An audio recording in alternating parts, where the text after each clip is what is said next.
പ്രിയ സഹോദരീ സഹോദരന്മാരെ, നാളെ നിങ്ങൾ ഉണർന്നെഴുന്നേൽക്കുമ്പോൾ നിങ്ങളുടെ ഫോണിൽ ഒരു അറിയിപ്പ് കാണുന്നത് സങ്കൽപ്പിക്കുക. ദൈവം ഇന്ന് നിങ്ങളുടെ അക്കൗണ്ടിൽ 86,400 സെക്കൻഡ് നിക്ഷേപിച്ചിരിക്കുന്നു. പഴയ ബാലൻസ് മുന്നോട്ട് ചേർക്കുന്നില്ല. ഉപയോഗിക്കുക അല്ലെങ്കിൽ നഷ്ടപ്പെടുത്തുക. ഓരോ പ്രഭാതത്തിലും സംഭവിക്കുന്നത് അതാണ്. പ്രപഞ്ചത്തിലെ ഏറ്റവും വലിയ നിക്ഷേപകനാണ് ദൈവം. അവൻ നിങ്ങളുടെ മേൽ എല്ലാം ചെയ്തിരിക്കുന്നു. അമൂല്യമായ ഓഹരികളുടെ ഒരു പോർട്ട്ഫോളിയോ അവൻ നിങ്ങൾക്ക് നൽകിയിരിക്കുന്നു. നിങ്ങളുടെ വിശ്വാസം, നിങ്ങളുടെ സമയം, നിങ്ങളുടെ മുറിവുകൾ, നിങ്ങളുടെ ചിരി, നിങ്ങളുടെ ബന്ധങ്ങൾ, നിങ്ങളുടെ ശ്വാസം പോലും.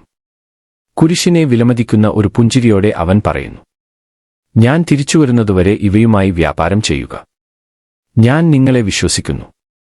ഇന്നത്തെ ഉപമ ദിവ്യ വാർഷിക റിപ്പോർട്ടാണ്. 2 ദാസന്മാർ നിക്ഷേപകന്റെ ഹൃദയം മനസ്സിലാക്കി. നൽകിയത് അവർ സ്വീകരിച്ച് വളർത്തി.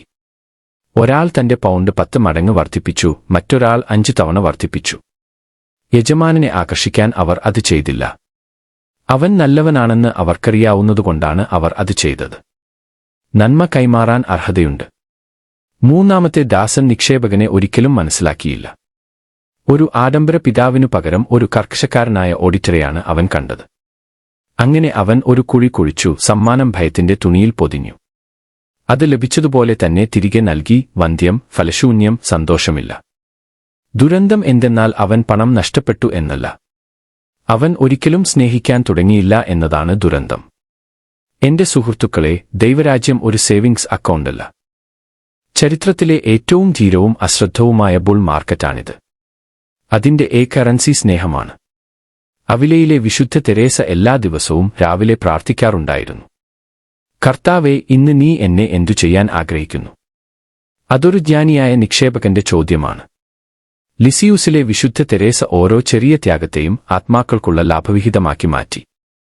എല്ലാം 100 ഇരട്ടി തിരികെ ലഭിക്കുന്നതിനായി കുരിശിലെ വിശുദ്ധ യോഹന്നാൻ എല്ലാം ഉപേക്ഷിച്ചു. കർമ്മലീത്ത വിശുദ്ധന്മാർ ഭീരുക്കളായ ബോണ്ട് ഉടമകളായിരുന്നില്ല.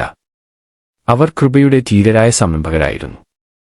അതുകൊണ്ട് ഇപ്പോൾ ദൈവരാജ്യത്തിലെ ഓഹരി ഉടമകൾ എന്ന നിലയിൽ ഞാൻ നിങ്ങളോട് ചോദിക്കട്ടെ, ഇന്ന് നിങ്ങളുടെ പോർട്ട്ഫോളിയോയിൽ ദൈവം സ്ഥാപിച്ചിരിക്കുന്ന ഒരു ഓഹരി എന്താണ്? ഒരുപക്ഷേ അത് ക്ഷമയുടെ മറ്റൊരു മരുന്ന് ആവശ്യമുള്ള ഒരു പ്രയാസകരമായ ദാമ്പത്യമായിരിക്കാം. ഒരുപക്ഷേ എക്സ്ചേഞ്ചിൽ ലിസ്റ്റ് ചെയ്യാൻ നിങ്ങൾ ഭയപ്പെട്ടിരുന്ന ഒരു കഴിവായിരിക്കാം. സ്നേഹിക്കപ്പെടാൻ അർഹതയില്ലാത്തതായി തോന്നുന്ന ഒരാളുമായി 5 നിശബ്ദ മിനിറ്റുകളായിരിക്കാം അത്. എന്തായാലും വിപണി ഇപ്പോൾ തുറന്നിരിക്കുന്നു. ഇനി ഒരു മികച്ച ദിവസത്തിനോ വലിയ സമ്മാനത്തിനോ ധീരമായ വികാരങ്ങൾക്കോ വേണ്ടി കാത്തിരിക്കേണ്ടതില്ല. കാരണം ചുവന്ന പേനയുമായി ബാലൻസ് ഷീറ്റ് പരിശോധിക്കാൻ യജമാനൻ തിരിച്ചുവരുന്നില്ല. കുത്തിയ കൈകളും കത്തുന്ന ഹൃദയവുമായി അവൻ തിരിച്ചുവരുന്നു. പറയാൻ കൊതിക്കുന്നു, ഞാൻ നിങ്ങൾക്ക് നൽകിയത് ഉപയോഗിച്ച് നിങ്ങൾ എന്താണ് ചെയ്തെന്ന് നോക്കൂ. വരൂ, നിങ്ങളുടെ യജമാനന്റെ സന്തോഷം പങ്കിടൂ. നിക്ഷേപം കുഴിച്ചിടരുത്. നിക്ഷേപം നിക്ഷേപിക്കുക. റിസ്ക് എടുക്കുക.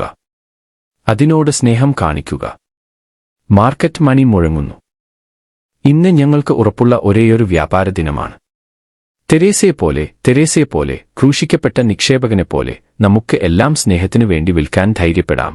അങ്ങനെ രാജാവ് തിരിച്ചുവരുമ്പോൾ അവൻ നമ്മിൽ തന്റെ സന്തോഷം വർദ്ധിപ്പിക്കുന്നത് കണ്ടെത്തും. നാം നിത്യവിരുന്നിൽ പ്രവേശിക്കും. ഭയമുള്ള ദാസന്മാരായിട്ടല്ല, മറിച്ച് അവന്റെ സ്വപ്നങ്ങൾ സാക്ഷാത്കരിച്ച പ്രിയപ്പെട്ട പങ്കാളികളായിട്ടായിരിക്കും. ആമേൻ.